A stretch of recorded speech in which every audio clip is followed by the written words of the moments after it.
Sure, thank you very much. And I'd like to just give you a presentation of what the Yukon Research Center does. So in simple terms, we are an applied research facility. We listen to Yukoners, we listen to Northerners, and we solve problems. So areas of expertise that come out of the research center are climate change, cold climate innovation is my area. We spoke about the three this morning: food security, alternative energy, housing, and construction. We are solving those issues right now. Environmental science, social science, and then technology innovation is another area that I dabble in. So some areas and examples of where telecommunications was just mentioned. You pick up a phone from Ottawa to Inuvik. The first 4,000 kilometers are fiber. As soon as it hits Whitehorse, we go into terrestrial microwaves. 14 of these hops to get from Whitehorse to Inuvik to make a phone call. That tower right there sits north of the Arctic Circle, $5 a liter for diesel fuel. We have come in, partnered with Northwestel, helped them install this solar array. We're looking at a 4.5-year payback on that solar array, cutting down the diesel consumption. So looking at solar studies, that's different types of solar, 4 different types of technologies. What works best in the Arctic? What works best in given different areas? So we're looking at different types of technologies, proving which works best in the north. A big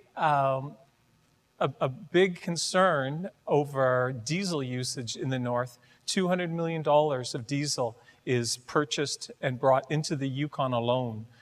And a lot of that goes into transportation and heating our buildings. Biomass is an answer to this. And we are working with First Nations communities now to look at the biomass in the region to offset the GHG, offset diesel consumption. Permafrost, another thing that was mentioned, a beautiful permafrost ice core, looking at about 30 centimeters high. But what happens when that permafrost is actually warm permafrost and sits at minus 0.5 degrees Celsius in the area around Dawson, Burwash? That 0.5, as we know, is not going to last. We have places that are 80 feet thick in permafrost. So we are doing research. We bring in our research team, look at penetrating radar. What we do is produce these stoplight maps for the communities, red, green, yellow, for climate change predictions. What is going to happen? Here's the areas of concern in the red, green, you're probably good, safe to go. So hydro security, this is the Llewellyn Glacier. 40 megawatts of energy are developed from the water from this glacier. We have lost a chunk of this glacier already.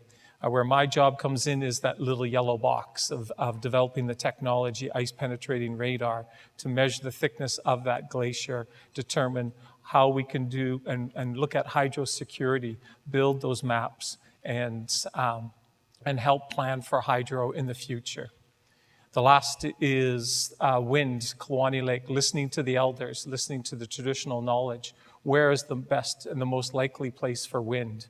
Well, we find out they give us a great valley, but it's also a beautiful valley for the migrating swans, trumpeter swans. And so we're looking at areas of how we can protect and bring that wind into production, but protect the biodiversity.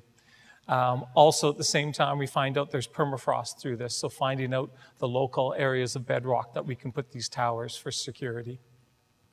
We get roads like this. We have a lot of knowledge in building roads in the Yukon, and we're sharing that with our Chinese and Russian counterparts who are trying to build roads in northern climates. And environmental remediation, working with the mines to protect that environment, to look at the mined water. So the last thing is something that I think is quite unique. This is innovation at its finest in the Yukon, coming up with a challenge. This is a machine that removes plastic from compost.